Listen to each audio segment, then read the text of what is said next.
Готов ли си? Дами и господа, току-що убихме един комар. Чакай, имаш един. Ох, добре, така. Живота е постоянно, трябва да е забавление, да се усмихваш, да гледаш позитивно. Живях много хубави неща, много хубави години.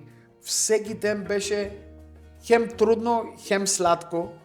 Момчета от малките деца ги обучаваме как да са джентлемани, как да се държат с една жена, с едно момиче, примерно, как да й целуват ръката, как да накара момичето да се чувства хубаво. Момичета същото, примерно. Момичета стават приятелки, няма тази спортна злоба. А танците ти дава увереност и самочувствие. И точно това, този увереност и самочувствие, който има на танци, може да го предложиш на работата, може да го предложиш на живота ти, да помагаш хората, примерно. Защото да помогнеш да научи една хореография, той ще помогнеш един колега да направи някакъв проект на работата ти. И на английски. Какво правиш тук ти? Не ти е мястото тук. Ние сме купинци, само ние може да танцуваме. Аз съм киперец и аз танцувам. Примерно да си здрав, да можеш да ходиш, да можеш да се разхождаш, да можеш да танцуваш, да можеш да говориш, да можеш да гледаш, да можеш да усещаш. Това е най-голямото щастие, да имаш деца, да имаш семейство, да имаш приятели, да си щастлив с малкото, което имаш.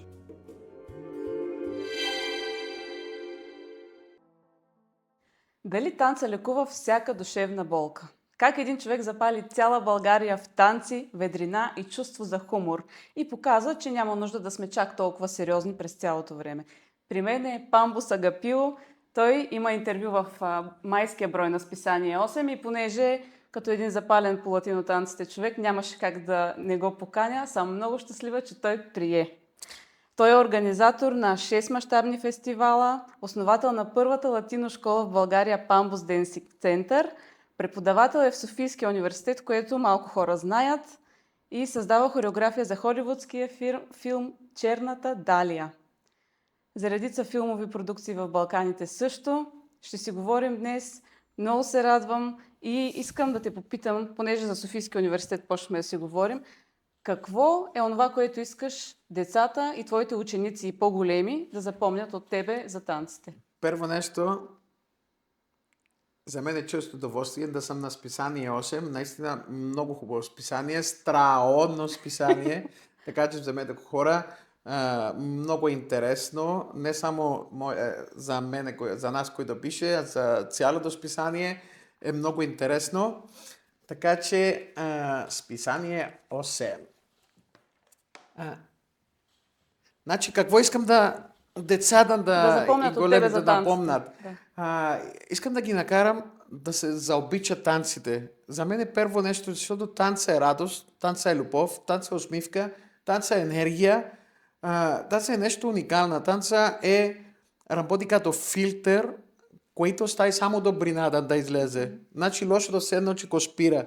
Слушаш музика и просто танцува се забавлява, независимо каква музика, нали, дали е бачат, дали е саса, дали е грецко, дали е бураско, дали е тангаранга, който и дарабе, нали, който много хубава песен, между другото. Да. Така че от мене аз искам да ги накарам да заобичат, да танцуват, да се движат. Защото и все пак танците е един език. Един език, който както английски, италиански, испански, като ходиш навсякъде, където случи се ме примерно да хода в Хонконг, примерно, който никой не знае английски, никой не знае никакъв език. И ти не знаеш език. Отида на салса, дискотека, бачата, салса. И така навсякъде, Южна Африка сме ходили и там беше много хубаво, примерно. Където и да ходиме, танца е един много хубав универсален език. И точно за това искам да ги накарам хората да заобичат да танцуват. Независимо с какъв танц. Хора, почете да танцувате. Вярваш ли, че танца може да лекува душевна болка? Защото, питам те, понеже аз насред най-силния си бърнаут или работно изпушване, какво направих? Увеличих си уроците и почнах да ходя по 4-5 пъти на седмица на Да. салса и бачата. И изведнъж всичко ми мина. Просто нямаше го това нещо, нямаше го това напрежение. На какво се дължи и препоръчваш ли хора с предразположеност към депресия, стрес да ходят на Значи танци? горещо ги препоръчам, защото примерно свършиш с работа, гаден ден, хубав ден, гаден ден, примерно не зависи, идват на танците, хвърлят си сакада, хвърлят си вратоврезките и почват и слушат тази музика, което е магия. Гледат, виждат, нали, срещат се с приятели и приятелки, защото все пак е социална среда. Общност става, да. Отиват си, пият си кафето, заедно след танците, преди танците, примерно по време на танците. Представи си, идват на танци, веднага се запознаваш с 40-50 човека, които не ги познаеш. Излиза на улица, 5 години няма да се запознаеш с 3 човека. Така че, или примерно, поне ще танцуват и по двойки, нали, и на салса бачата, на грецко се танцуват пак на редици. Все пак, те хората се познават. Толкова години в школата, нали, много хора са се женили. Се запознаха, се женили. Сега имаме страхотна школа за деца, малки деца, които родителите водят децата си Тези на деца танци. се оженили си водят Да, те отиват на Супер. при Елисавета, нали, които прави за малки деца, които са страхотни. Родителите идват при мене и така продължават и те. Точно поради тази причина те дават на децата и децата им не ходят по кафетата, не ходят примерно по паркове, така да Губят време. Да губят времето и да направят нещо полезно и хубаво.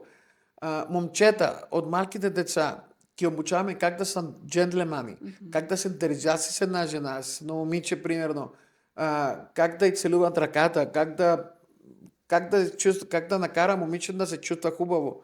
Момичета същото, примерно. Момичета стават приятелки, няма тази спортна злоба. При нас я няма. Конкуренция, да. Няма конкуренция. Има само истинско приятелство, помагане, както помага, нали, на танци, така помагат и на живота. Точно това го прави най-хубаво. Има експерименти, примерно, които видях много хора, много момичета, примерно, идват без, нали, да се оправят косите или Без без прически, гримиране, грим и без така, прически, грим и така нататък. И следващия месец, след един месец, точно ги вижда с грим, с прически, примерно. Разцъфнали. Да, момчетата също допримерно идват в началото, някои, нали, от тях. Неглиже. Да, идват. Да. И после ги виждат джедлемани. Имам хора, доста хора, които, нали, сядат в къщи цялата и са с компютъри. И те няма комуникация. И те въобще не говорят. И те ги виждат в школа да идват, изведнъж не спират да говорят. Да. И след това, нали, ги виждат как излизат заедно на кафе, организираме партита, примерно, излизат заедно на партита, организираме конгресите, фестивалите, отиваме заедно. Така че танците дават супер много в този сив свят, който живееме, нали, който е опасен, не може да всичките хора се комуникират вече по Фейсбук, Няма по истинска Инстаграм. връзка между хората. Няма истинска връзка. Танците все още, нали, това го прави.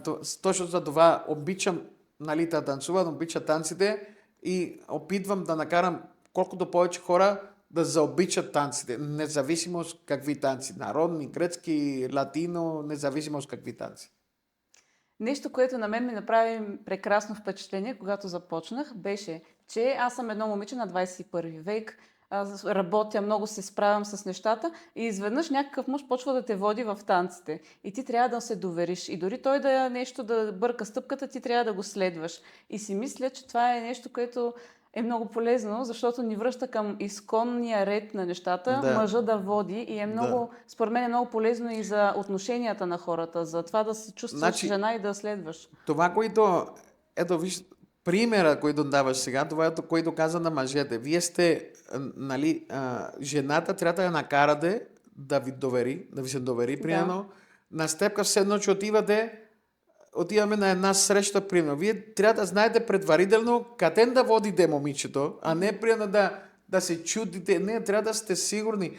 Трябва да имате това самочувствие, Да. както на танци, така и за да се срещите. Трябва да се държите джентльмен ръцете на момичето, примерно е като роза, който не трябва да стискате, не трябва Да дърпате, да да. дърпате, да бутате. Трябва да накарате на един танц, не да сте щастливи двамата, да върши танца и да сте щастливи приятно. двамата. Не примерно да почнеш ти да се правиш на интересе и жената примерно да стои да те гледа и после да не иска да танцува повече с тебе. Тези са от живота нещата, които Точно така. е хубаво. Едно момче, даже момче, после става и мъж трябва да ги знае. Те са елементарни, които като един джентльмен трябва да ги има тези неща към жена. Точно това и много се радвам Софийския университет, нали, като преподавам. Ти какво преподаваш там? Аз преподавам латино и грецки танци. Да. Значи, един семестър латино, нали, и грецки танци. И тези хора много се кефат. И точно тези неща им дава много хубави неща, които ще продължат за живота. Добавена стойност в живота. Да. Да. Така, точно това, което ти казвам, прием да се държат хубаво, да са спокойно, да имат самочувствие, Увереност. да имат увереност, защото повечето хора няма. А танците ти дава увереност и Да. самочувствие. Да. И точно това, този увереност и самочувствие, който има на танци, може да го предложиш на работата, може да го предложиш на живота ти, да помагаш хората, примерно. Защото да помогнеш да научи една хореография, той ще помогнеш един колега да направи някакъв проект на работата ти. Да. Това е същото, което има. Много неща ти дават танците. Точно за това ги накарам да заобичат танците. Дано да заобичат повече хора. И сега, примерно, ни гледат разни хора и си казват, да, на мен ми изглежда много добре салса и бачата, обаче не смея, защото съм, примерно, на 35-40 или повече години. До каква възраст човек може да тръгне на танци? Вижте. Има различни видове хора. Има хора, които хващат бързо, има хора, които хващат бавно. По-бавно. Както по математика, примерно, както на физика, както на всяка работа. Малките деца трябва да почнат всъщност от 6 годишни. 6 годишни е хубаво да почнат 7, 6, 7. А тези 6-7 хващат, но не толкова, нали, много е трудно да ги научиш, но те хващат. След това отивам от 6 до 9, примерно. От 10 до 14 хващат по-бързо, помнат по-бързо, работиш по-лесно. От 14 до 18 тогава най-добре.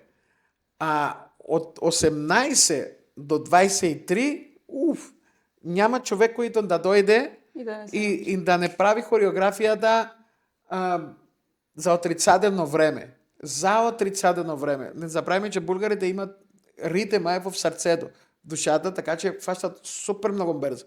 Значи може за един час да работиш с тези студентите, които работят ученици. Нали? От 18-17 до 22-3 супер бързо. Няма стъпка, няма човек, който да не я хване.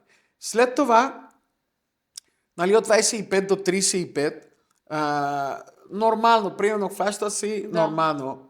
Нали? От 35 до 45 малко по-бавно хващат, но все пак хващат. Няма човек, който да не може да забави малко да почне да танцува, но няма човек, който да не танцува, защото всичките си имаме ритъм. Да се разходиш е ритъм, да тичаш е ритъм, да играеш футбол, баскетбол е ритъм. Всичко е ритъм, който правим. Да пишеш, примерно, това писане е ритъм. Няма да пишеш. Не, това всичко е ритъм. И този ритъм го слагаме в нашия живот. И все пак, и после от 45 до 55, по-бавно хващат, естествено. Има предвид, зависи от възрастната група, която си. И от 55, нали, все пак хващат по-бавно, но пак се кефат. Няма човек, който може да му трябва, няма да хване както тези от 16-17, Да. ще ми трябва малко повече време. Примерно нещата, които са направили от 18 до 20 за една тренировка, те ще го направят за 3-4 тренировки. Не е толкова. Но все пак тези хора няма да ходят на състезания. Ще дойдат да се кефат, да се забавляват. Имаше примерно, те си забравят, примерно, правихме една фигура и аз понякога, нали, се забавя. Тази фигура не сме направили никога. Сме направили миналата седмица. Има хора такива. Но хора, те се кефат, разбираш ли? Се събираме на едно танцовано семейство, което всичките се забавляваме. За мен танцува най-добре този, който танцува с усмивка, с удоволствие, с желание и се забавлява. Защото танца е забавление. Другото е състезание. Имаме и състезание, които примерно Los Pambos Dance Company от 2005 година, абсолютно шампиони на България. В Европа бяхме шампиони по салса с най-кует хореографии, нали, обикалихме навсякъде. И сега вече, обикалиме, но сега не правиме състезания. Обикалиме, нали, Los Pambos Dance Company, преподаваме, правиме шоута, но не за възрастови групи, не са за състезания. Имаме за малки деца състезания, което е така. Така че това е разликата за възрастни групи. Всеки може да танцува, някой по-бавно, някой по-бързо. Няма човек, който да не може. Стига.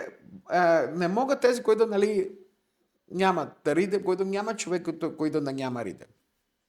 Това е. Какви хора харесват различните танци? Намираш ли закономерност? Примерно едни хора харесват повече салса, други харесват повече бачата, трети харесват най-много кизомба. Вече тя стана също доста известна в България. Да. Има ли различна кръвна група в танците? Аз обичам салса. Салса за мен е танца с енергия, с динамика. Може да импровизираш постоянно, да танцуваш постоянно. Както има кюбан салса, който е за забавление, който имаме руеди за забавляване и така нататък. LA вече по-леко, по-към състезателно, който мислиш, малко мислиш повече. И Нью Йорк стайл, който вече, нали, на on two, който мислиш още повече. Така че... Пречи ли мисленето на танца? Пречи ли мисленето на танца? Защото когато мислиш, не се забавляваш. Да. Все едно да ходиш на изпит, ако знаеш, нали, материала, всеки. Ако не знаеш обаче материала, приедно се потиш, пищови, едно друго, и мислиш. За танци е хубаво да танцуваш, все пак от двигателното умение, нали, става двигателен навик и никога не забравиш това, което си научил. Да. Така че за мен салса си е танца, нали, което за динамика, за енергия и така нататък. Бачатата има sensual бачата, което не е за мене, примерно, което има повече вълни и така нататък, което не е за мене, примерно. Не ми хареса толкова много. Има и бачата нормална, което, нали, е по-хубава, по-приятна. Може да вземеш на момиче, нали, да се забавлявате заедно, без да се клади, без да се върти и да е толкова близък хват. Да, и да има толкова близкост. Който много обичам, нали, бачата и преподавам, нали, бачата, но не е сеншуал. И който бачата е много по-лесна, много по-лесна. Много по-лесно могат да танцуват хората бачата. Не е толкова, примерно, мързелива. Може би мързелива не е добра дума, ама не ти трябва толкова време и умение, както да танцуваш салсата. А защо е това? Според теб, защото е по-лесен ритъм, първо нещо. На всеки удар имаш по-лесен ритъм е, по-лесен танц и не ти трябва толкова, примерно, да имаш нито бързината, нито издръжливостта, нито... Защото една салса се сравнява с три бачати. Да речеме си като издръжливостта. Друго си е так, и Да. друго тан, тан, тан, тан, Тан, тан, тан, тан. тан, тан, Да. тан. И точно за това и хората по принцип сега станаха по-мързеливи, точно не им се работи, не им се тренира повече. Тук, лесно, цик, цик, Да. цик, цик, и почват да танцуват. И може би това е причината, че повечето хора обичат, нали, Бачата. харесват бачата. Да. По-лесна е, приятен ритъм, хубава е, Музиката е много хубава. музиката е Да. много хубава, така че хората повече Възприемат. възприемат. Тези, които искат наистина да танцуват, е салса. Повече енергия, повече динамика, повече изразливостта трябва да имаш, бързина трябва да имаш, футворк, нали, за краката да ти станат по-бързи и така. И вече кизомба, който е още по-лесна,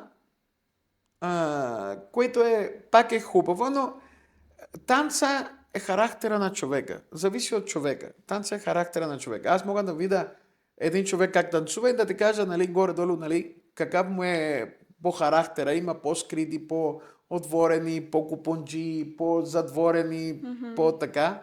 Това танца е огледалото. Не се крие. Не може да го криеш. Като гриб любовта, ето и танца е същото.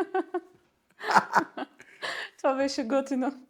Добре, а ти как си обясняваш? Ти казваш, че много двойки са се събрали на танци и то от край време е това нещо. Откакто свят светува, хората отиват, танцуват и могат да се влюбят. Защо е по-лесно да се влюбиш, когато танцуваш? Ама дори птиците, примерно, виж, и се въртат до Да. пенцето, нали? И, всички се въртат до пенцето и тогава се влюбват. В танците има този контакт. От старото време. Примерно, Да. виж и нашите родители, примерно, с тангото, може да не са, ама едно-две... Танго, блуз, да. Танго, блуз, нали, които правиха само така. Да. Нали? Там нищо не се танцува толкова, но... Да, примерно правиха само така, ама виж, имат това докосване и това беше танц. И примерно тогава беше докосване. Имаше хора, които даже преди от кипърските, както и български хора, чакаха тия панаирите, които нямаше допир, но имаше танци.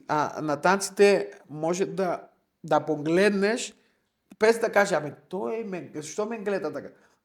Ако седнеш на улица да гледаш, Да. ще кажеш защо. Ама на танците този хубавото, нали... Очния контакт.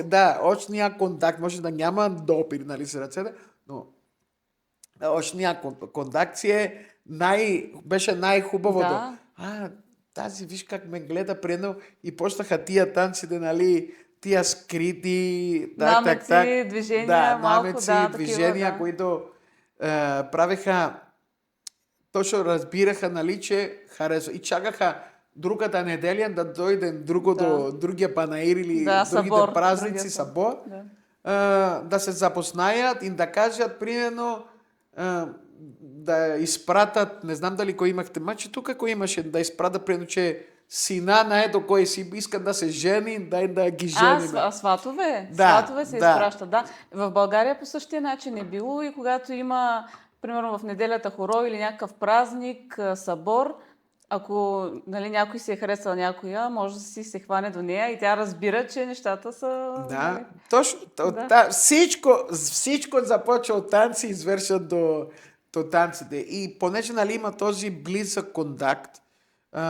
точно зад. Обаче, това трябва да стане с елегантност. Не може, примерно, да ходи някой да дърпа, да бута, да вижда, че е неприятен, че е миризлив, примерно, че е нещо и да продължи да бута. Не, или да бута, да дърпа, да налага. Не, всичко това е и на танците елегантността. И към всички майки, примерно, децата, защото, нали, танците, не сме по-добре футбол, по-добре... Не, танца, в танците, примерно, показваме, преподаваме и научаваме как едно момче да е джентлеман, примерно към момичета. Дори, примерно, ги виждат марки дечица, примерно как дават жилетката, примерно, на момичета, или им отварят вратата, или и носят чандичката, примерно. Ето, от това почва всичко. От танците и да се държат хубаво. Прическите, примерно, да е... да са чисти, нали? Сещаш ли се, примерно? Чисто плътни, да. Да, чисто плътни, примерно да си мият зъбите дори, да имат... Дезодорант. Да имат дезодоранти. Примерно, аз като има някой, който ми просто имат дезодоранти и примерно и знае, че имат дезодоранта. Да. Тоест, това е, разбираш ли, всичко, защото докосва си жената. Школата това нещо, в школата мога да го контролирам, нали, все пак. Но на партията, за съжаление, Се случват разни такива се неща. случват така, че не могат... Там и точно за това малко се развали това хубавото на ладиното. Преживяването. Да. И отиват, примерно, момичета, ето това хубави момичета, примерно млади, и идва някой само да ги дърпа, да ги бута, ела тук, аз ще те науча. И тогава спират да хода и викам, а това ли е латинът? Да, не ми е приятно, да. Да, не е приятно, няма да хода повече. Така че и няма как да го спреме това нещо. Какво почувства, когато за първ път видя и чу салса? Беше... Къде си случи? Беше любов от първ поглед. Значи след като бях завърших казармата в Кипър, преди казармата, аз почнах от 14 годишен да танцувам по ресторанти. Грецки танци, кипърски танци по ресторанти, в Аянаба, там... Кажи колко чаши си слагал на главата си по време на танц? Значи търсих, преди да ти кажа, аз ходих в Аянаба, а в Негозия бяхме от бедно семейство, нали, и работих постоянно. Работи като помощник строител, като всичко, примерно сервитьор, готвач, всякаква работа. Точно за това обожавам всеки човек, който работи. Като видя някой, примерно, аз знам, че той човек ще стане от 6 часа сутринта, ще ходи, независимо дали е студено, дали е топло, дали е горещо, много умора, ще се върне вкъщи, примерно море. Аз знам какво е. Знам какво е на сервитьор, който ние повечето хора, които не са го преживяли това нещо. Пренебрегваме. Гледат един сервитьор, примерно, те не знаят дали този сервитьор има проблеми, примерно, дали е в настроение или не е в настроение, примерно, или... И ние гледат, тук бе, чакай бе, човек. Или, примерно, той дали учи да стане доктор, да стане адвокат, да стане... Обаче иска пари, нали? Те хора или готвач... Или не работи още две работи. Да, или да си готвач, примерно в топлината, горещината и да дойде някой, примерно... Да ти кажеш, що не си... Пикло, той яде... Айде, ферли. Трябва да уважаваме всичките хора. Ето това ми даде живота. Това ми даде живота да уважавам хора. Защото в университета взимаш диплома специалност, а в живота ти дава вече начин как да живееш оригинално, нали, как да ти дава сигурност, ти обучава повече неща. Да. Сега, и тръгнах, танцувах, нали, на Агиянаба, на таверните, с туристите, грецки, кипърски танци, слагах рекорда ми 15 чаши. Мале. Да. Имаш ли снимки?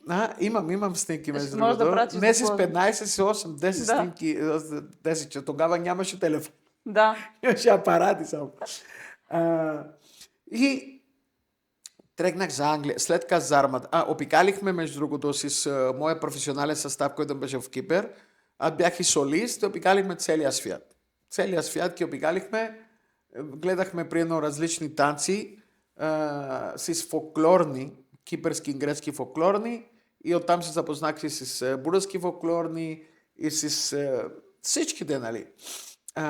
Имаме много общи неща, много общи танци, български хора. Ето, както ония ден, показвам Копаница, У, показвам Македоникос. Тарарарарарара, тататарарарарара, тарарарарарара. И ми вика един, това е Копаница. Да викам, дай да правим Копаница. И почваме, нали, правим Копаница в ритъма на Македоникос. И аз после правя, нали, степките на Македоникос, които имаме. И най-накрая направихме хореография, влизаме с Копаница, извършваме с Македоникос. Има много общи неща. да. И след като ходих в казармата 2 години и 2 месеца, 26 месеца, много. Това е твърде много. Много време, Да. много. Но, окей, хубава е казармата. Ти дава дисциплина, Издържливост. ти дава много неща, за да продължиш си живота, примерно. Така че е хубаво. Поне 6 месеца, айде не 26, 3 месеца, 6 месеца трябваше да има казармата. Света ще да е много по-различен. И аз така си мисля. Ако имаш дисциплина, примерно да си точен на час, примерно много неща дава казармата. Но не 26 месеца по никакъв случай. И ходих в Англия, защото исках да се запозная с другите танци. И направо ходих в една таверна там и му викам, здрасти, нали, кипърска таверна. Той беше и кипърец. Здрасти, нали, аз съм от Кипър, дойдох тук да правим една програма. Вика, ние не правиме програми. Виж, аз му викам сега. Ходих с един приятел, който му научих важни неща. Аз би го дам сиртаги. Аз ще вземам чаши, ще ги слагам, нали, след сиртаги, зембеки и така нататък. Слагам чаши, слагам ги на главата. Това, което искам от тебе, да ми сложиш 20 стерлини, лири, нали? Да. В чашата. Добре? Добре. Само това. Отива, слагам си чашите на главата. 1, 2, идва той 20 стерлини. И те почнаха хората. 20, 50, като слагам повече, нали, 100. И продължаха, разбираш ли. Свършиме, изкарвах над 400-500 лири. И той вика, човек, ти изкарват повече от мене, бе, тука. Разбира се. Точно тези всичките пари, които работих петък и събота, ги използвах за танците, които ходих на Pineapple Dance School в Англия, в Лондон студио. Ги използвах за танците, които там почнах хип-хоп, модерно, съпознах се с салса, фламенго и след това почнах да хода заведение салса в Англия, 2004 година. И тогава влизаше салсата в Европа и в Лондон, нали, каквото и в Щатите, първо Лондон и след това. И тогава се влюбих в салсата. И викам, нали, салсата ми е танца, който искам да продължа и да се занимава. Правих им другите танци и така нататък. И след това един приятел вика, се видяхме случайно, той завърши тук надвис. Българин? Не, кипърец. Кипърец. Аз не познах българин. Ти не познаш българин, няма къде само да 2004-та познах само, нали, Стойчков и отбора като до, нали, четвърти на света. И ми вика, защо не ходиш в България да учиш, нали, спортната академия, да вземеш диплома за учителя по физическо възпитание, треньор по танци и да си имаш една диплома и да не се опикалиш, нали, като... Муха без глава. Да. Насам натам. Аз викам, какво има нужда да ходя? Аз ще те запиша. Няма нещо, примерно, ти имаш нали, за средно образование, няма нужда, ще ходиш там. Я викам, добре. Връщам се от Англия, викам на нашите, отивам в България. Къде бе? Викам, отивам в България. А то тук тогава е див соц, предполагам. Значи, викам, баща ми, къде ще ходиш там? 94-та, извинявай, преди 94-та и после 95-та, му викам, заминавам. Къде ще ходиш пред там? Там само мафия, само едно друго. И не е бил много отдалеч от истината. Да. Викам, не ме интересува, аз ще ходя там да уча. Вече изпратих дипломата, ама нямаме пари. Не се притесняй, имам пари. И държавата тогава даваше $3000, нали, за тези, които искаха да учат. И аз пак отивам в Аянаба, пак работа, две работи, събирам пари от приятели насам натам, които нали, много ме обичаха и още ме обичат. И събрах пари, дойдох тук. Имах един приятел, който имаше апартамент Младост. И аз 2 месеца бях на балкона му. Вечния балкон, нали си стеглото, но спах там. Сериозно ли говориш? Нямах пари, да. На балкона? На балкона, както си, беше затворен, нали, балкона. Аха. И септември, октомври още не беше толкова студено, не валеше толкова сняг. Септември, октомври, след това, нали, станахме съквартиранти с един друг приятел, нали, в Младост. И от Младост ходих на спортната академия и после на Красно село на школата по танци. И отивам при Златин Костов от първи ден. Значи аз дойдох тук, защото знаех какво искам. Повечето хора не знаят какво искат. Или знаят, идват тук първата година, HSE, език, нали, в България. Тази първата година, която според мен е голяма грешка, научаваш език, но ако си спортист, ако си каквото и да си, нали, танцор, ако си, нали, бягане, музика, нещо, да. забравиш всичко, защото една година правиш само език. Да. И обикалиш по приятели, кафета, мафета, там, навсякъде. Загуба на време. И забравиш защо си дошъл. Аз от първи ден отивам при Златин Костов. Викам, здравейте, нали, ало, дойдох от Кипър, искам, нали, да почна танци. Викам, до година. Аз викам, не. Аз искам, къде има школа, искам от тебе да почна от сега с танци. Вика, добре, ела в школата ми. И ходи в школа, нали, там и почнах с спортни танци. И поне 3 години се занимавах с спортни танци.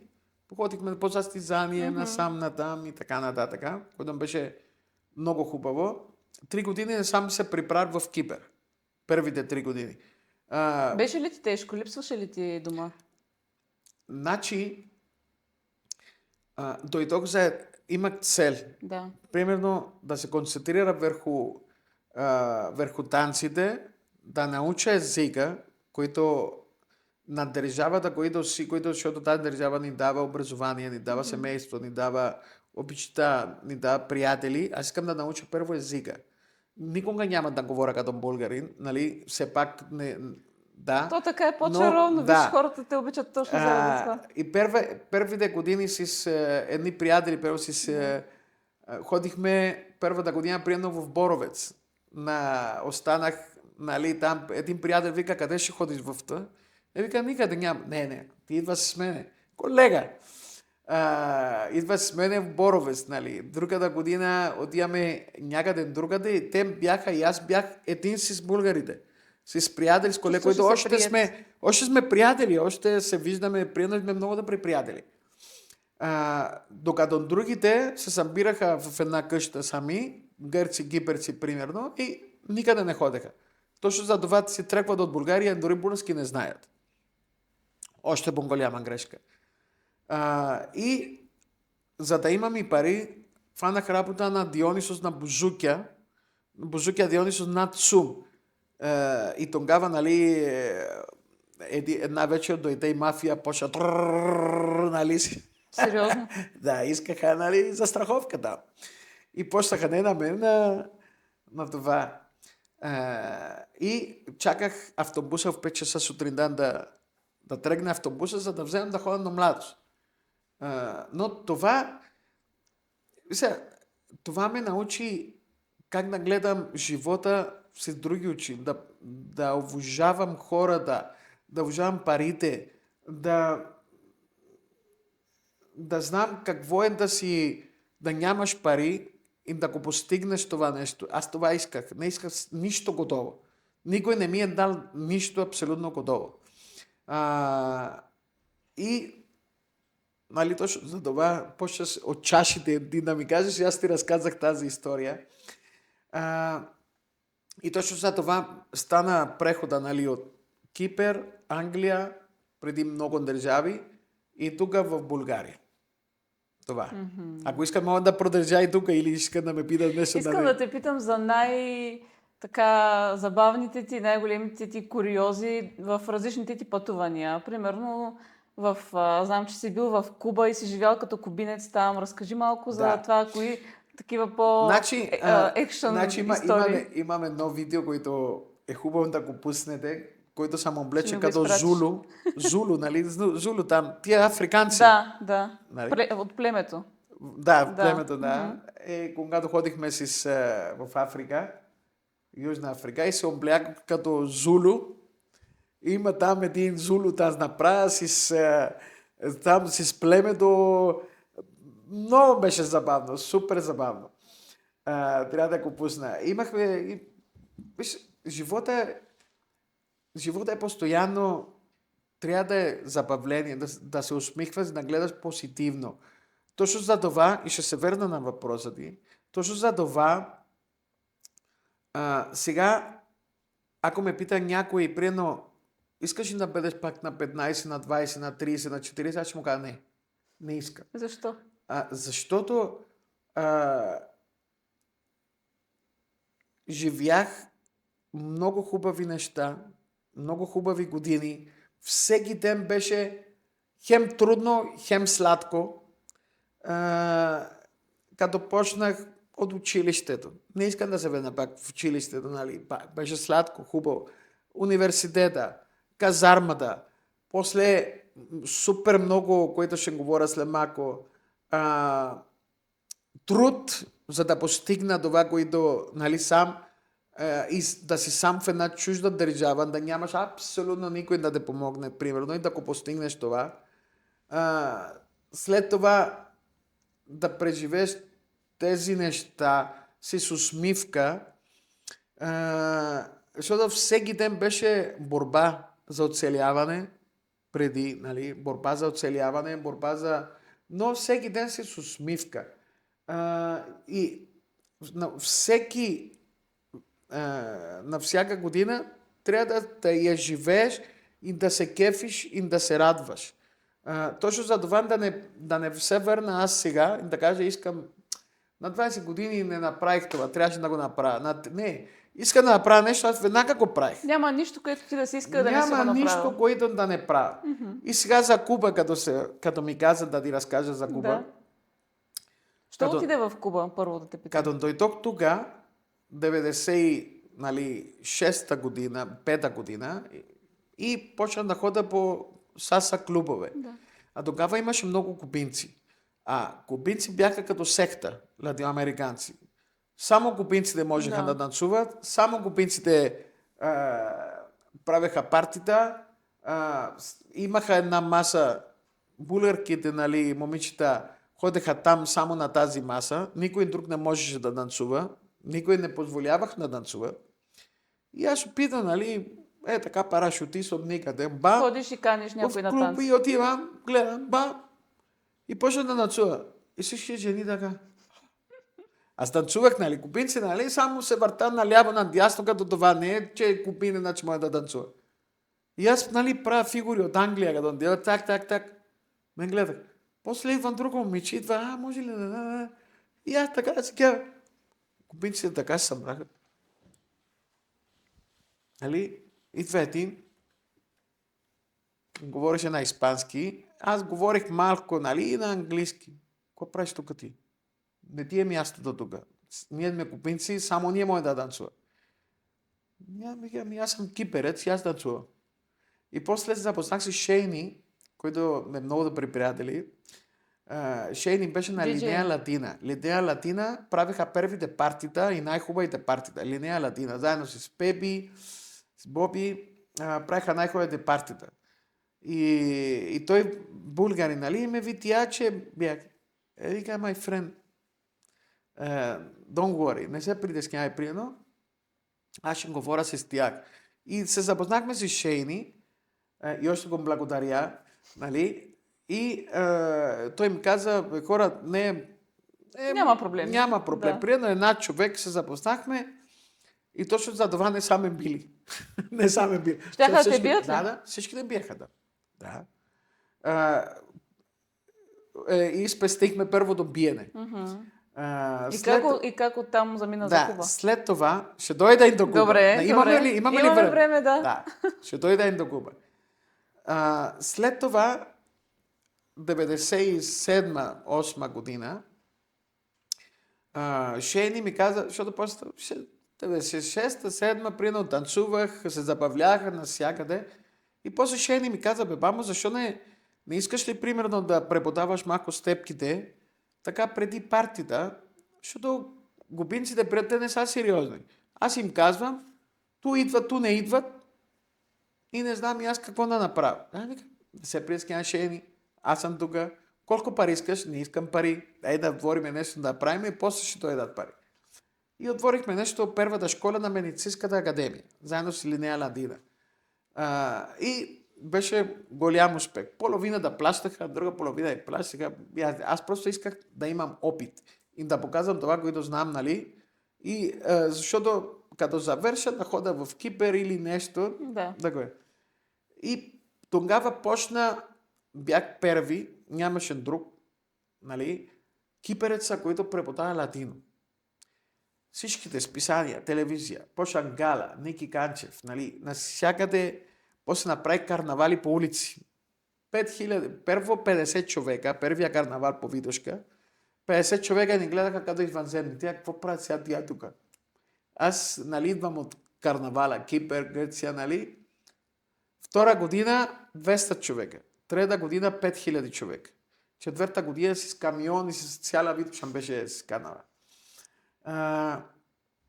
И 98 година, нали, отварям официално, нали, Pambus Dancing Center за латино, за саса, бачата и така нататък. И вече почнаха хората, нали, да кубинците тези, не става, той е кипърец, не става, той е латино, ние кюбан, оригинал. И 99 година реших да ходя до Куба, за да видя какво е толкова примерно. Какво е, ето ти го нямаш. Да, какво е това, което аз го нямам, защото искам, като преподавам, искам да съм сигурен, че знам. Точно за това сложи Pambus Dancing Center и не съм сложи Суло и Булон Dancing Center. И отивам в Куба. Една приятелка, която организираше екскурзии туда, ми вика, мамо, тук имаме една екскурзия, дай, ако искаш да уреда нещо там, билетите, да ходим да ме помогнеш малко и след това да видим какво ще правим. И аз си викам, добре, те бяха обаче един ден на Хавана, други ден. Аз намерих, тогава свиреше една група кубинци в Кипър, които в Кипър, аз бях и там първия, който ходих, отвори школи, нали, те ги обучавах. И майка му беше в Куба, Хавана. Я викам, човек, искам да ходя в Хавана. Вика, майка ми има апартамент и зад нея, нали, е свободно, може да говоря. Викам, да, няма проблем. $50 на месец, на нещо подобно. Вика, няма проблем, ще ходя, да. Отивам, нали, с екскурзията и аз викам, нали, правиха, аз не ходих до Парадеро после, ще остана тук, ходих, намерих жената, тя не говореше хич английски, аз не говорих кубински, естествено. Да. Ходих, намерих жената и останах в къщата и после почнахме малко по малко да го... Аз в казармата бях готвач в казармата. Викам, аз ще кук. Отивам, купувам там. Тя беше на 70 години, нали. Викам, аз cook, you speak Cuban. Вика, добре. Се разбрахме. И почна така, взекни, ела тук. Ола, ¿qué pasa? ¿Cómo te llama? Да. И аз ходя. И оттам съвсем сам. Никой. Няма телефони. Няма нищо. Никаква връзка с останалия свят. Никаква връзка. Абсолютно никаква връзка. И почна да хода там по Малекон, по карнавали. И почна да правя приятели. Нали, да се запознавам с хора, където видите да танцувам, отивам, muy bueno, tú cubano, tú eres cubano? No, no, ти кубинец? Не. И почнахме да танцуваме. Те ме вкараха в една група професионална, за да правим руеда по шоута, по заведенията и така нататък. И останах там поне имах билет само за един месец. Аз не искам да си хода.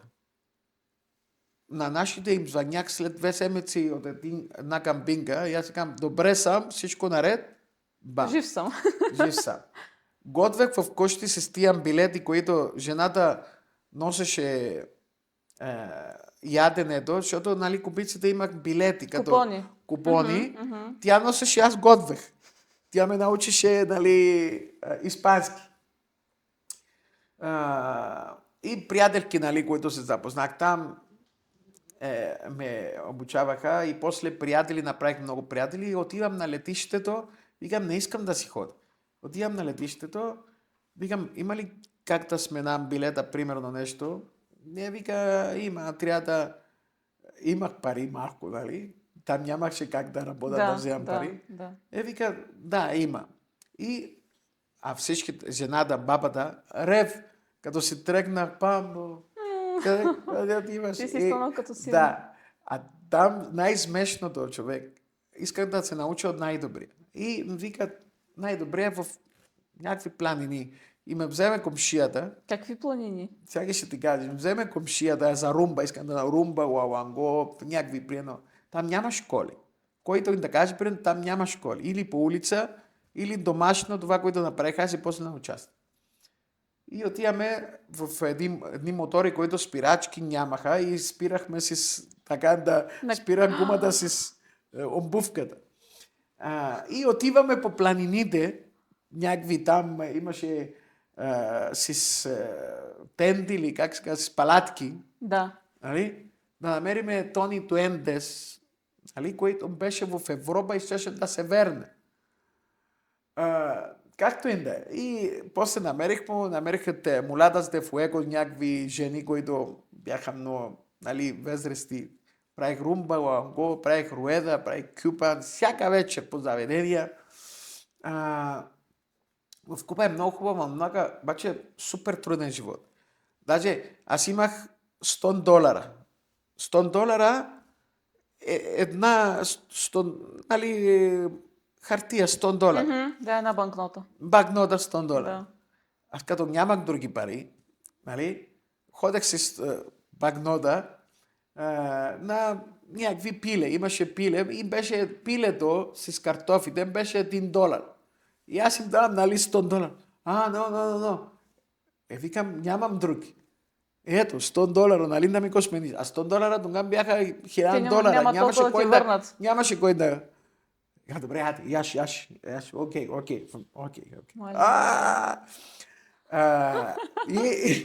Няма, наистина. Предно, имаше варианти, които като смених тия $100, отивам, нали, си плаща. Но трябваше някакси да го живееш това, да си... Да го преминеш. Да. И да успееш. Никакви пари в средата на нищото, примерно.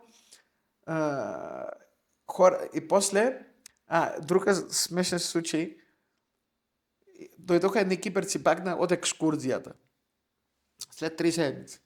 И аз отивам да ги видя, нали? И аз вече черен. Нали? Почти кубинец. Да. Черен, така, и там киперец или чужденец също, да говори с момичета от улицата, там е забранено. Забранено да влизат в хотелите в Куба. Ако си кубинец, паспорт кубинец, не може да влезат в хотели. Не може да влезеш предно на повечето заведения. Не може да говориш предно да видиш едно момиче и да ходиш да им говориш, не можеш. Да говориш. Разбираш ли? Или момичето, момиче може, чужденците не могат, извиняй. И отиват кипърците, нали, така говоря, и аз отивам с тях, вече да превеждам аз. Нали. Обидявам да превежда, идва полицаите, вика, какво правиш тук ти? Я викам, помагам, махни се от туристите веднага. Я викам, аз съм киперец. Махни се от туристите, ти се правиш. Ти не си киперец, ти си купинец. И тя ми говоря на купински. Tu eres cubano, ¿qué haces aquí? Dice, cubino, ¿qué правиш тук? Викам, не бе, аз съм киперец. Пасапорта. И му показвам, не си ти! Тук бях! Ти си черен! И после, нали, така, но така те пазят много чужденците. Дори момичета или други кубинци, като видят, че говорят с чужденци, примерно, има навсякъде полиция. И останах още 2 месеца. Връщам се от летището, бабата рев. Бамбо, какво стана? Всичко Аз съм наред ли? обратно. Рев и така нататък. Но винаги оцелявах така сам, примерно, което беше трудно, хем сладко.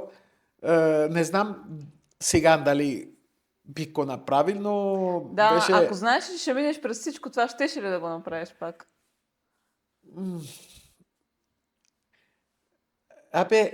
Не знам, наистина не знам, но беше наистина сладко, хубаво, няма, нали, нито деца, нито жена, Да, нито отговорности, отговорности, да. примерно бях само аз. Сега с децата, примерно няма как жената, примерно няма как да го рискувам, нали, да хода някъде. Преди и се върнах от Куба. Не ти ли си искаш да останеш там? Моля? Не ти ли си искаш Не. да останеш там? Не. Там не е за да останеш. Не е за живеене. Не е за живеене. Примерно много комари, много топло, много... не е за живеене. Хубаво за почивка. Да.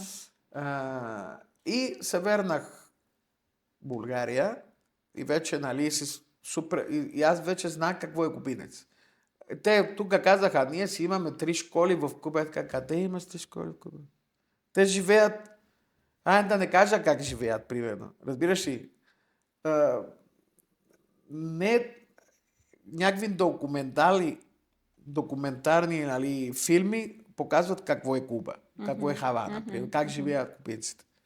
И тук идват, нали, в Европа и аз съм кубинец. Какво си кубинец? Както и. И тогава почнаха, нали, почна още един кубинец да има школа, да направи. Аз съм оригинален, той е Менде, Тему. Нали, тогава нямаше Тему, Менде. И аз продължих. При мен идваха всичките хора. И тогава някой искаше да ми чупи краката. Нали, пак кубинците приедно, за да няма. И имах голям гъзмет тогава, защото един приятел ги познаваше тези хора, които ще искаха да ми го направят това, и спря. И продължихме си станците. Взех още един кубинец в школата, за да казват, нали, да кажат, че аз имам кубинец. Не, разбираш ли? И той се научи. И това беше 2000 година, 2001. Ходих после на Джордж Вашингтон, след това на Мария Луиза. И първите двойки, които направих, за да ходиме на участие, те ми вика, Памбо, ние сме българи, ти не си българин, ще те изтрием от лицето на земята, защото ние искаме да сме капитани на отбора. И ако не искаш, просто ще изчезнеш. Те идват при тебе да се учат и след това Те ти са казват се това научили нещо. при мене. Да. Аз ги научих и после ги взимах на участие, защото почнахме, нали? И искаха да ме изтрият от лицето на земята. И аз казвам, хора, виждате тази врата отвътре, няма да я видите повече отвътре. Само отвънга е така. Машете, попитайте. И тръгнаха, отваряха школи. От тези 3 школи отвориха още школи. Сега в момента има над 200 школи.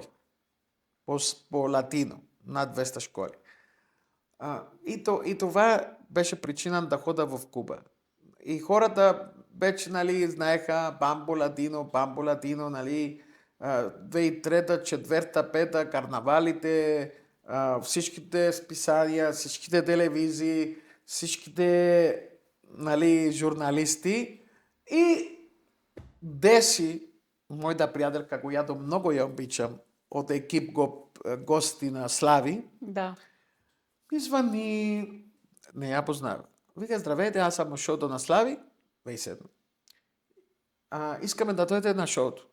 Шоуто на Слави тогава имаше 90% рейтинг, нали, всичките го Да, гледаха. най-гледаното шоу. Всичките го гледаха. И Слави или те вдигаше, или те праше на нищо. И аз викам... Не знам, стиска ли ти? Да, беше юни месец. И аз викам, сега пътувам до Щатите, няма как да дойда, нали? След като се върна от Щатите, ще го помисля. Кога се връща в Щатите? 11 септември, 10 септември, примерно, да. Добре, ще ти звъннем. Аз върнах по-рано. Викам, ще забравя. Аз не искам да ходя. Не искам, защото... Шубете. А? Малко ти е шубе. Много, много. И ми звъни 10 септември. Вика, здравей, бамбо, върна ли се? И аз викам, да, върнах се. Вика, искаме на 20 септември да си гост. И викам, не знам, сега чака, че не мога да говоря добре български, се върна. Вика, слушай сега. Звъни ми утре да ми кажеш дали искаш или не искаш. Защото тогава много всичките се будаха, за да влизат на това предаване. А ти се дърпаш. Да, аз се дърпах. Аз беше единствено от предаване, което се дърпах. И звъни ми другия, аз не звъня. След 3 дена пак ми звъни. Вика, Памбо, реши ли, няма да те чакаме, нали? Това е последно. И викам, добре, айде, ще дойда. Добре. И отиваме там. И аз викам, ще се правя шут тук, какво да стане. Да. И взе, много му хареса на Слави. Аз така, както си говорих с един други, аз съм сещия, разбираш. Да. И стана страхотно предаване. Страхотно е, валя. Страхотно. Беше септември. И на втората седмица на октомври пак Деси ми звъни. Вика, Бамбо, на Слави много му хареса. Цялото като идея. Иска да направи вие тогава правите ли показно? Да, Танцувахте ли? Да, танцувахме, говори за танците, да. за това, за това. Иска да направим танцувай си с мен. That's with me. Иска да му помогнеш. Вика, добре, да си няма проблем, приедно. И отиваме там, нали, събрахме. Казах идеите и така нататък. И почнаха кастингите. На кастингите беше Евгений Майстрото, Да. Годжи и Стевка. Примерно 3, Росен, примерно. Да, и гледате Да, как танцуват. тези 3 бяха отпред. Да, Стевка, Росен и Евгений. Тези 3 бяха отпред, сядаха. И още 50 човека ние отзад. Сценаристите, режисьорите, Екипа. аз, примерно. Да. Кугумбен.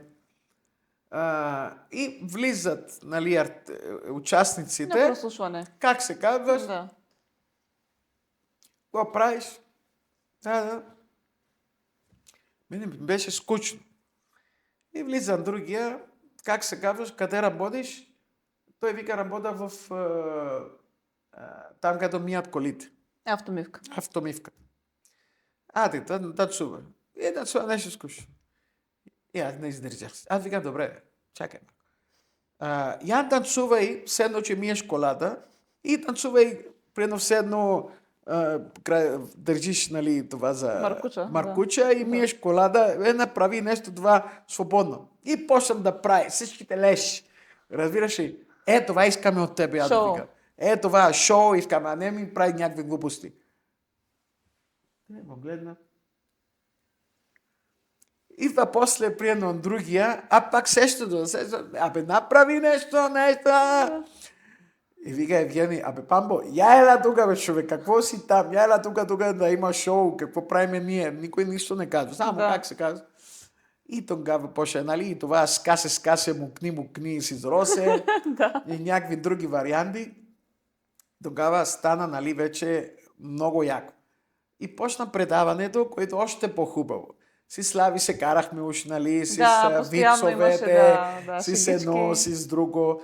Но, виж, аз гледах Все едно, че хората, както сега, аз много ми хареса тази комуникация с хората. Примерно аз говоря с хората, примерно, все едно, че са при мен. Аз съм си същия, дори съм на телевизия, дори с Да, тебе, примерно, Стоян, Боян, телевизия, всичките за мен, примерно, те са хора. Аз знам какво е. Да. И целта ми и мисията ми е да забавлявам хората, да се хилят, да се усмихнат. Знам, че ще седна с шопска салата, с една ракия, ще гледат, искам да ги накарам тези хора да реват от смях. Разбираш, да се забавляват истински, както и аз съм истински. И мина първия сезон, станах много известен тогава. Всичките. И тук идва големия въпрос и най-големия трудност, дали ще останеш човек или ще станеш богук, да изферлят всичките хора от живота ти, Не се ли превзе поне малко? или да станеш примерно скромен, защото когато станеш изведнъж известен, много известен, нали? Или много богат, тогава след като, защото всеки си имаме звезда. Тази звезда после изгасва. Когато изгасва тази звезда, падаш, нали, и тогава почнат депресии, почнат болести, почнат всичките абсолютно проблеми. Когато станах, нали, много известен, тук и всичките не ме спираха, Да, ти стана супер автографи, звезда, да. полицаите, нали, всичко.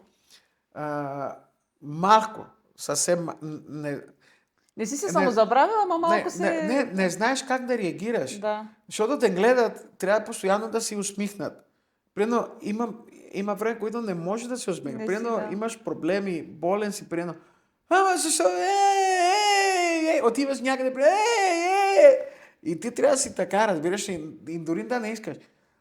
Но останах и според мен, понеже преживях много неща, нали, и в Кипър бях известен, преживях много неща, да съм сам, да съм това и знаех какъв съм и какво правя. Точно това, според мен, ме помогна да остана скромен, земен, който това е красота на човека. Идваха всичките абсолютно танцори, които останаха на финал. Аз съм най-велики, аз съм най-известния, всичките ме гледат, автография, викам, човек, слушай сега, след 6 месеца само майка ти ще те знае. Никой няма да, всички ще те забравят. Да. И това, което правиш, ще ти, такова бумерак, всички ще те намразят. Какво да направя, Бамбо? Аз викам, отиваш сега, отвариш една школа, оставаш човек, който си и почва да работиш, нали, и се държиш хубаво с хората. Тези, които са ме послушали, още имат школи. И са на върха. Тези другите, които искаха, нали, Слави има нужда от мене, те са чезнали след 6 месеца. И ме виждат после и вика, Памбо, прави беше, защото да те послушах или благодаря, че те послушах, нали, отваря школата. И след първата година, пак стана второто, който смени целия състав на журито, но аз бях там, нали, президента. И Евгений ми вика, маестро, Памбо, сега като стана известен, нали, голяма звезда, колко ще ми искаш, за да си жури? Хонорар, да. Да, хонорар. Вика, Евгений, виж сега. Ти ми даде ръка и целият, нали, екип на Слави. Преди ме спираха полицаите и ме глобяваха, а сега ме спират и им дам автограф. Да. Преди, примерно, на едно участие ако взимах 10 лева, сега взима 100 лева. Преди всичките врати бяха затворени за един чужденец, а сега са отворени за мене, примерно, защото вече не съм чужденец. Те ме гледат като, нали, свой човек, семейство. Така че човек семейно колко. Ако иска, въобще не искам пари. Аз искам, нали, много ги обичам. Нали, Кугумбен, целият екип на Слави. Много ги обичам, много работихме заедно. И аз му викам, това няма как аз да се правя. Вика, Памбо, ти си единственият човек, който ми даваш този отговор. Да. Имам един си Слави пак интервю. Не интервю, аз ходих един път в офиса му и той ми взе, снима, нали, на телефона, му снима. И вика, Памбо, ти си наистина човек и много малко хора, примерно никой не помня да дойде, дори да каже благодаря. Слави всички да ги направи. Всички да ги Той направи направи известни. много звезди, да. Да, много, да. И след като най-лошото хората забравят. Хора не трябва да забравят, примерно, първия си учител. Не трябва да забравят тези, които им дават ръка. Не трябва да забравят, примерно, хората, които наистина са им помогнали. Да, те искат да изтрият, да нямат нищо общо, но миналото не може да се изтрие. Миналото не може, няма как да се изтрие. Бъдещето ти го правиш. Миналото не може да се изтрие. То е си в живота. Приеми го, да си спокоен и да си спокоен си себе си душевно, примерно. Да, аз ходих там. Памбо ми беше учител и ми бяха много години. И ми даде Примерно, много. и ни даде много. Слави ми даде това. Тези ми даде това. Примерно, не може, няма как да изтриеш. Това не се изтрива. Това е история, не се изтрива. Така че това опитвам да направя. Страшно много обичам покоен, нали, инструктора ми по танци първи. Аз помня много неща. Хората, които са ме помогнали тук, винаги са отворени врати за тях. И хората, които са ми направили лошо, аз не ги забравя. Просто няма как да се изтрие миналото. Един живот все пак живееме. Точно за това им казвам на тези, които живеят в чужбина, които ме гледат, Памбо тук, нали, ние живеем в Кипър, премием чини, не ни е хубаво, какво правиме. Какво правите, хора, бе? Върнете се, един живот имате. Сега ще работиш, ще вземете 100 лири повече, 100 евро повече, примерно 200. Вие губите семейство, губите среда, Приятели, губите родина. приятели, губите примерно всичко за какво? За да миете чини, примерно. За да берете ягодки. По-добре сети си нещо там в селото, да живееш щастливо.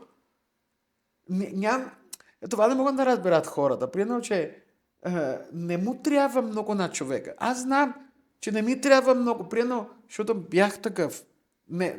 Най-голямото щастие е да имаш, примерно, да си здрав, да можеш да ходиш, да можеш да се разхождаш, да можеш да танцуваш, да можеш да говориш, да можеш да гледаш, да можеш да усещаш.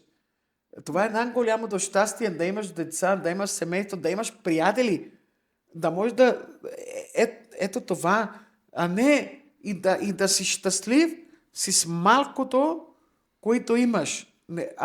Тези, които имат много, са тези, които гледаш, че самоби си единия, другира се другия, ходим другия, примерно и се другира. Къде намериш пари за да се другираш? Разбираш, те намират щастието си там. А щастието това измамно щастие, ки води на самоубийство, ки води на... към техния край. Да, на другите неща. Ти стана много известен не само защото беше при Слави, а защото имаше тази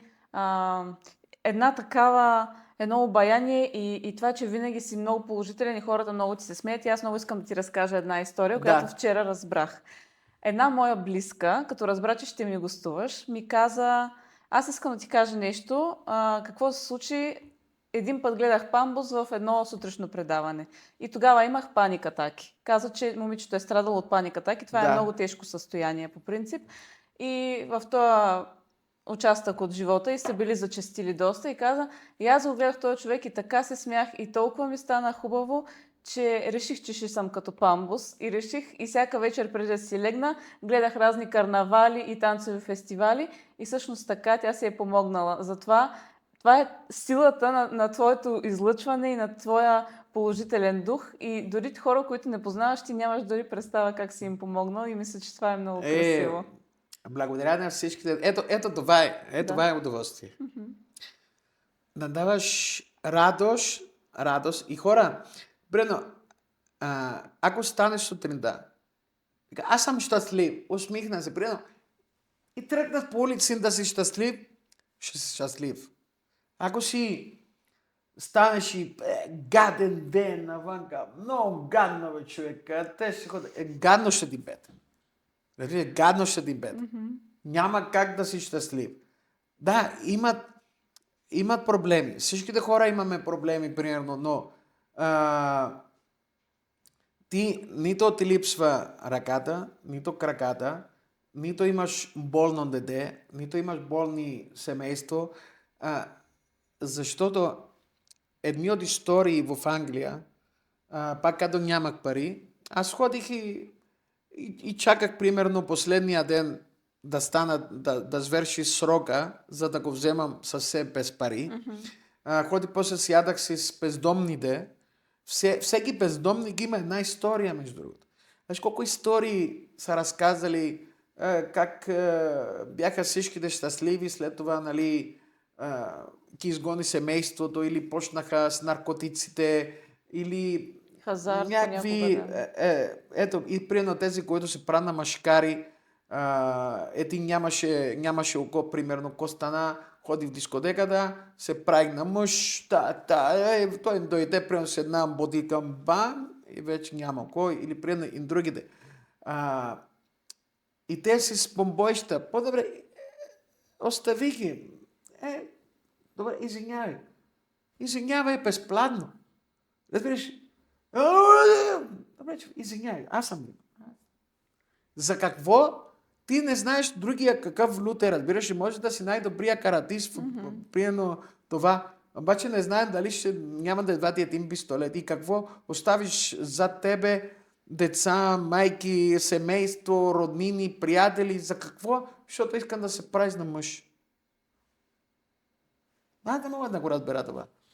Така че, хората, станете и кажете примерно, ставам, аз съм жив, аз съм здрав, аз съм щастливен, аз съм позитивен и ще видите, че деня ще си тръгне много по-добре. Ето, днеска, нали знаеш, аз ти казах, че съм вчера, нали, се парзалих. Обичам, аз викам, обаче аз съм добре. Аз не мога, нали, да стана много, но преди танцувахме и бачата и така нататък, и пак с усмивка. Така че, колкото повече гледаме положително нещата, още една история. Говори си всичките чистачки в ВИФ, примерно, учители и си чистачките всеки ден. Здрасти, как си, примерно, какво прави? Памбо, всички събираха. Аз не ме познаваха тогава. Да. Но просто аз бях такъв. И един ден ми вика, не се хиля. Вика, Памбо, какво стана днес? Дори здрасти не каза. Аз викам, имам проблем. Вика, какъв проблем? Този от анатомия не мога да вземам изпита. Никой не може да вземе анатомия, много, нали, беше много трудно. Да. Това ли ти е проблем? Вика, не. Вика, този учителя, този ми е роднина. Сега ще хода да му кажа, що не ти дава анатомията. Ела тук с мене. Не. Ела тук с мене. Отиваме, тук, влизам. О, Лело, какво правиш? Какво правя? Бамбо, дай книжката. Вика, този е човек. Това е. Затова трябва да не знаеш откъде ще ти дойде помощ. Примерно... Ти, когато си в най-тежките си моменти, какво те крепи? В какво вярваш? Господ. Има Господ. Няма как да нямаш някой, който да те гледа. Правиш добро, ти се връща добро. Правиш лошо, ти се връща лошо. А хората трябва да го помнят. И ако не ти се върне на тебе, ще те върне на децата, които е още по-лошо. Просто прави добри неща. Примерно, бъди по-добър човек. Няма смисъл да си лош. Няма смисъл не на мен да ми е добре, да вода да му е зле. Да, нищо не води това. Разбираш, примерно до никъде не води. Да направиш нещо нарочно, защото искаш да предсакаш другия. Защо? Примерно, аз това не мога да го разбера. Ти си човек с голямо сърце. Какво е за тебе любовта? О! Мария! Сега, любовта. Значи много хора са учили за това, но още ако не го преживееш това, не можеш да определиш. Ще кажеш, приедно обичам те. Или жена кажи, че ме обичаш. Обичам те. Добре. И какво? Защо не каза, че ме обичаш, примерно? Добре, обичам те. Извинявай, обичам те. Значи това обичам те, обаче има една история, която тази история, ако не я преживееш, няма как да я разбереш. Как изглежда тази история? Тоест, какво е да обичаш един човек? Какво е да обичаш един човек? Да си заедно с този човек, докато смъртта да раздели. То е да сте заедно. Да ставаш, да лягаш и да си мислиш за този човек. Примерно, не може да кажа, че обича, да ставаш, да лягаш, да си мислиш за този човек. Идва на среща, има среща, примерно в 6 часа, от 4 часа сърцето ти бие, за да видиш този човек.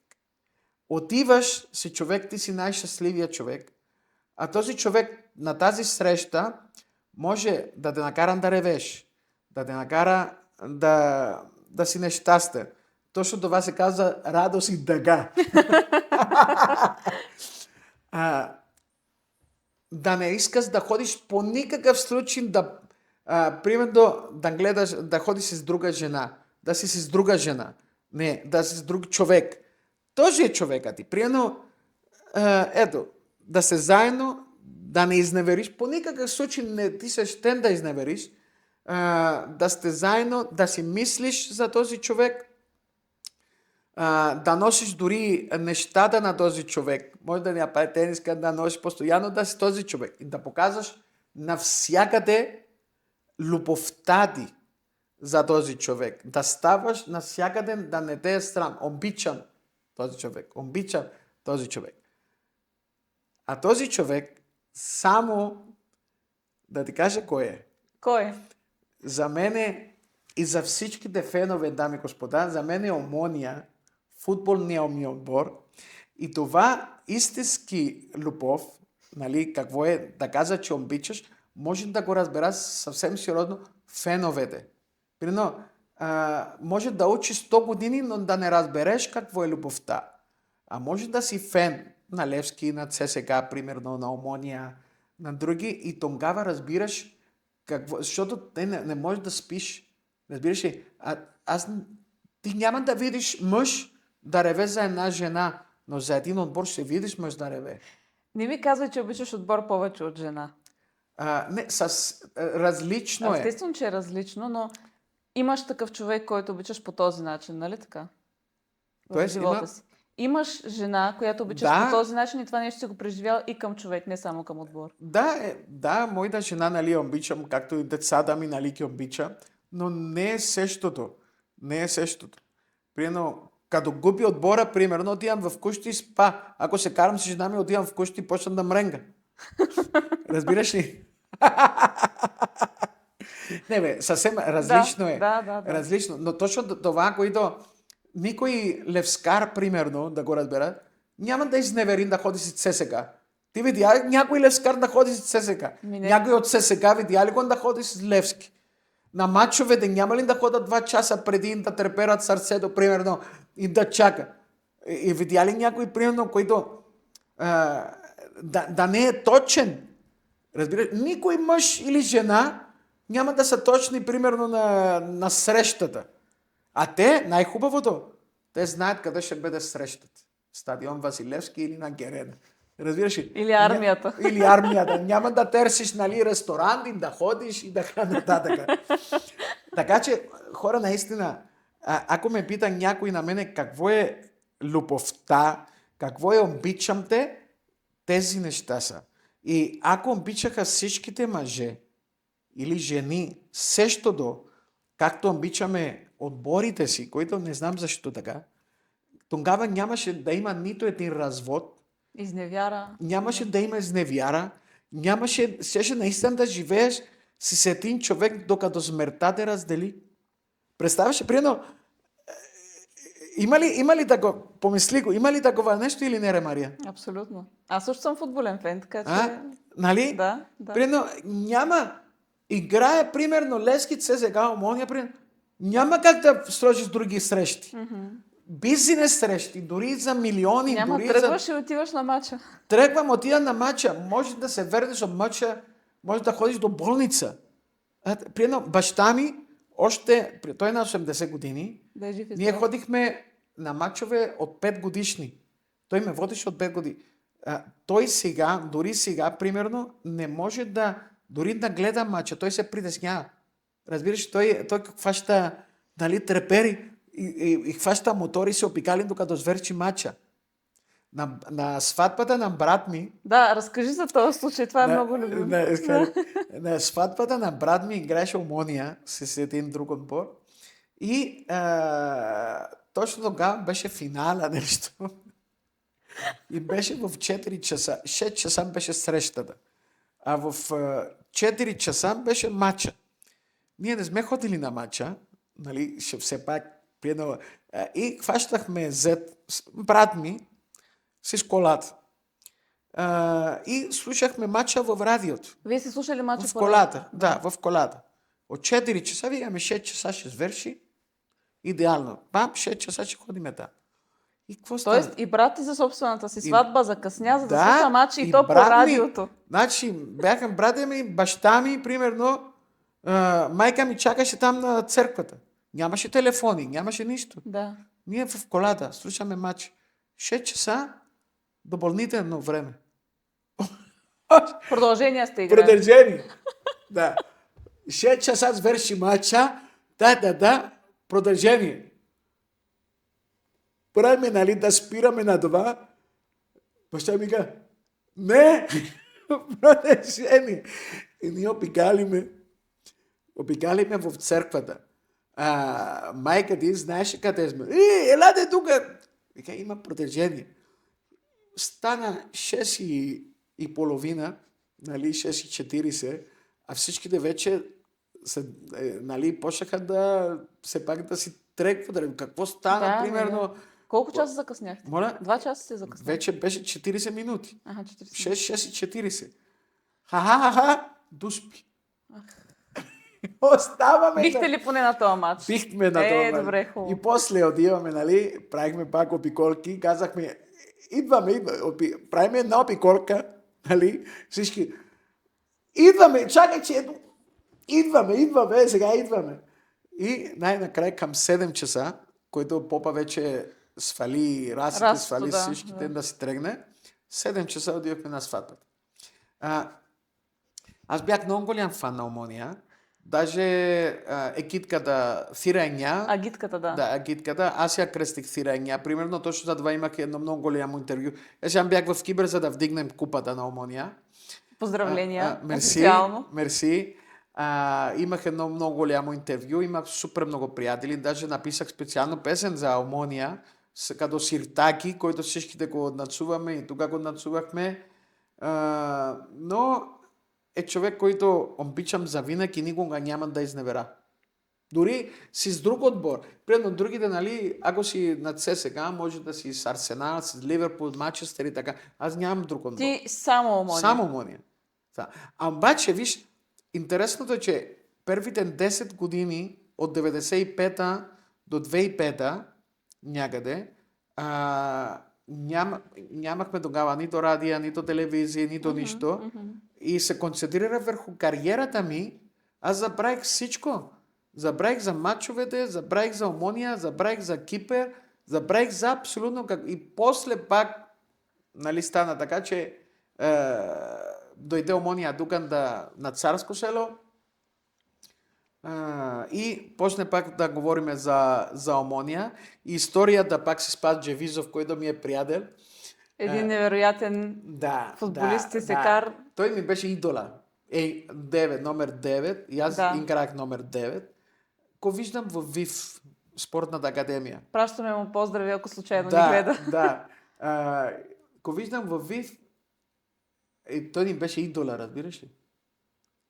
Аз минаха годините, аз малко не го познах и този учителя ме вика, познаваш ли го този? Викам, аз не го Не познавам. знаеш но- кой е, да. Да. Вика Спанджи Визов. И аз паник, разбираш ли, снимки, едно друго. И аз му обясня, нали, кой са. И той. Да. И така се запознах с Спас. Миналата година, даже преди 3-4 месеца, се видяхме с Спас по улица, по Видошка. Той ме позна. Нали, вече, нали, съм известен, нали. Да. Капамбо, какво правиш? Помниш ли в Вивка да не ме позна? Вика Спас. Нали, но ето така си Спас. Беше много супер голям футболист. Но това за футбол, за матчовете, за екипката, които наистина е хубаво. Ето и това ти дава тези години, примерно, фанатик, но минава и това. Няма как сега да ходиш, нали, пак да си на На ултра всеки си матч, да. Защото те са като... Животни. Човек, те са същите, да разбираш ли. Да. Те пак са там на същото място, на същия... Да. Няма как да продължиш. Трябва... Няма как да си... Ще ходи да гледаш матча, но няма как да останеш да си на ултрас пак и да викаш и така нататък. Това за футбола, за омония, за всичко, за любовта. Ти имаш и много силна любов към България, която Да. повечето българи дори я нямат. Какво виждаш ти в България, дето ние не можем да го видим и да го оценим? И какво би казала на българите да се обърнат погледа? Повечето българи не оценяват точно това, което казвам думата, не оценяват това, което имат. Хората не оценяват. Примерно 80% отиват в Гърция. Гърция е много по-хубаво. Примерно, дори и Гърция е много по-хубаво. Страхотно в Гърция. Тук не ни хареса. Примерно. Значи гърците, това, което ги различава екипеците, това е самочувствие, което имат и това е оценяването Така е. на техните неща, както се казва, обувки от нашето място и да е скъсен, пак е грецки. Разбираш ли? Ето това, приедно, никой грек или киперец, приедно, който живее, дори да го чувства, няма да каже България е много по-хубава от Гърция. Никой няма да чуе това. Никой, абсолютно никой, който живее в Гърция, нали? Никой няма да чуе да го каже това нещо. Ще кажа, тук супер, Гърция, които тук сега живота е много по-добре от Гърция. Мислиш ли? Да, иначе тук е по-скъпо сега от Гърция и Кипър. Разбира, или същите цени, или по-скъпо. Да. За мене, Боровец, който организирам един от най-големите конгреси в Европа. Боровец, как се запознах? Боровец от първата година, който бях тук студент, ходих там за права нова година. Тогава се влюбих в Боровец. Няма такива планини, няма такова място, просто невероятно. И от тогава каза, че аз ще покана моите приятели и роднини да видят това нещо, защото много обичам.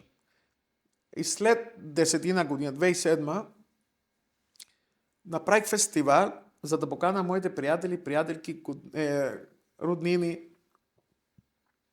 да дойдат да видят Боровец, красотата. Българите ми казаха, къде ще ги води на тия планини, бе, човек? Ти нормален ли си? Как ще ходи? Какво ще правят там? Ужасно. Викам, хора, мене ми хареса. И знам, аз съм сигурен, че на чужденците ще го оценят и ще им хареса. Да.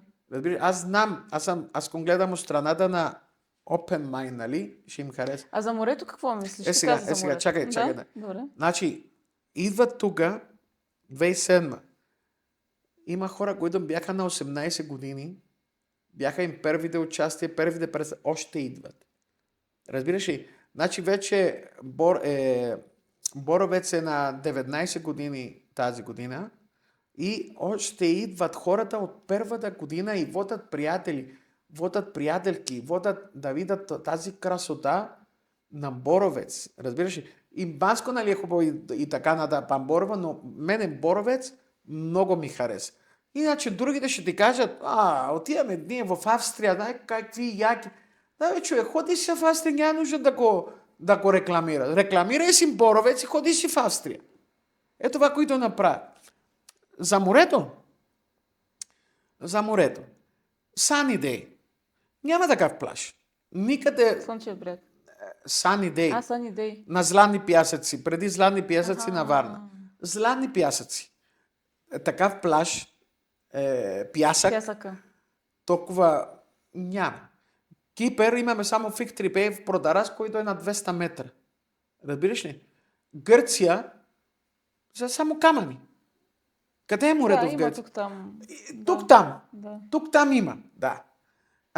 Значи толкова много голям, нали, плажната ивица има. Плажната ивица на Златните пясъци, нали, само на Златните пясъци до това, цяла Гърция няма. И морето. Хубаво. Не е толкова солено, като кипърско и грецко, примерно. Но мене ми хареса. Отиваме Слънчев бряг, който сега на 28 до 1 юни организирам Paradise Sasa Holidays и Бачата, които идват всичките много над 2000 човека, руманци, чужденци, нали, българи, гърци на всякакви. И много им хареса. Слънчев бряг, пясъка, пак морето е хубаво. Но някак си не го оценяват, защото може би казват там ни крета, там ни такова. Цените, ако ходиш на Пезвездия в Гърция, Пезвездия тук, те са посещени сещите, примерно. Ако ходиш в Гърция на Airbnb, естествено е по-ефтино. Много по-ефтино. Ако ходиш в Гърция на Airbnb, ходиш с домати, краставици и луканка на плажа, естествено ще е по-ефтино. Но ходи в Гърция. Но няма нужда да плюеш. Да рекламираш примерно Гърция. Рекламирай си примерно Бургас, морето, защото ако дойдат туристите, ще дойдат и е хубаво и за тебе, и за цялата икономия на България. Не е само за тези, които имат хотелите. Да. За цялата икономия. Ето това, че гърци, нали, кипърци, оценяват това, което имат и говорят, те са горди. Ние сме, нали, Гърция. Да. Разбираш ли? И те са горди. Обаче тук българите, ако ходят примерно някъде и ако чуят някой да каже, че България не е хубаво там, ще го убият. Разбираш ли? Ако примерно като каже някой или тук, дори да каже някой чужденец, тук не ми хареса. Какво правиш тогава? Махни се от тук.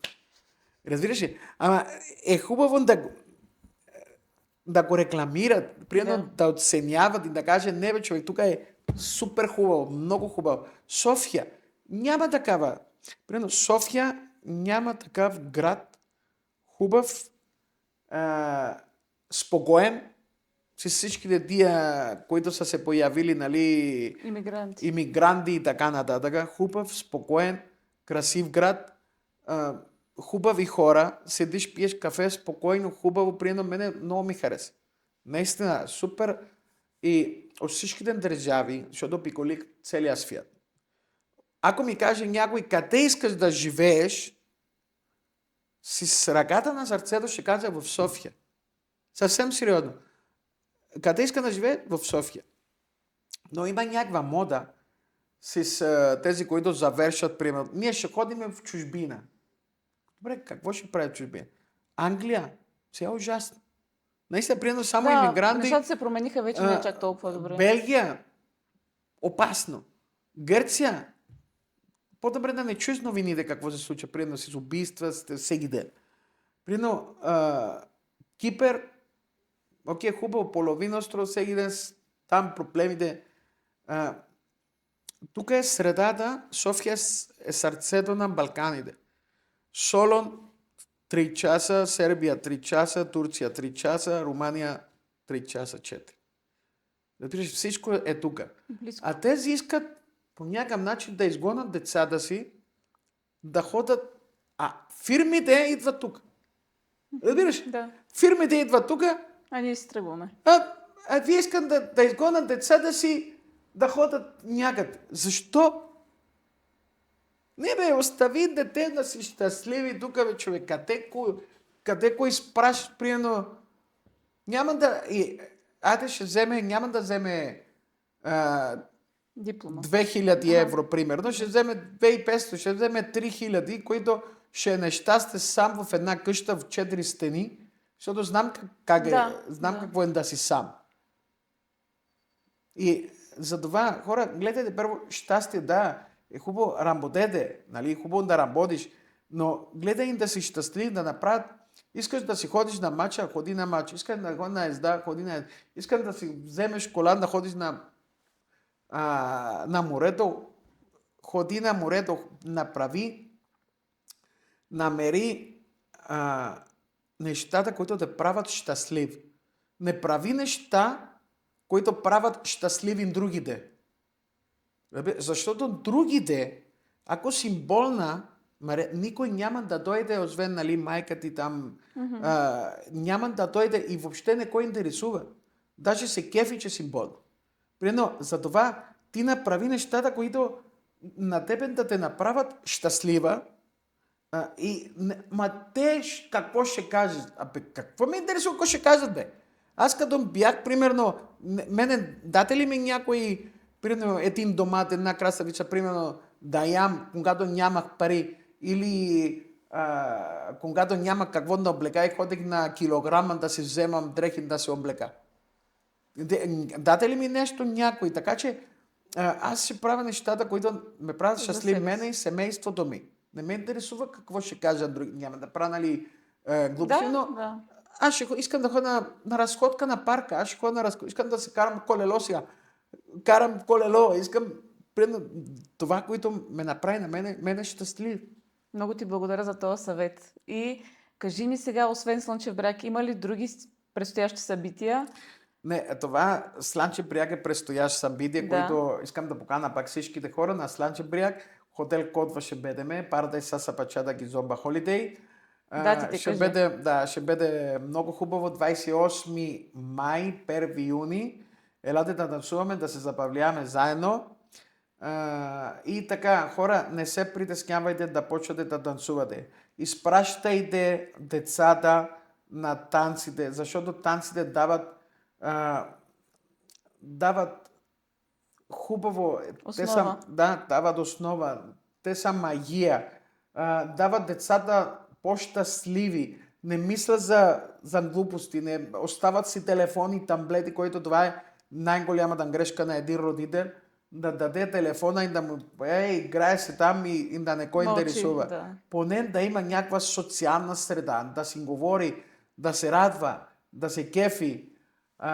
Обичате партньора си, жена, мъже, както обичате отборите си. Бъдете щастливи, радвайте се на живота, защото един живот имаме и това трябва да правете добри неща, защото ако правите добри неща, ще ви се върнат добри неща. Ако правите лоши, ще ви се върне лошото. Така че бъдете себе си и бъдете щастливи. Много ти благодаря, за мен беше чест, че дойде и че толкова хубаво си поприказвахме. Четете списание 8, вътре има интервю с Памбус. Следете ни в социалните мрежи, ходете и танцувайте, смейте се много и бъдете здрави. До следващата ни среща.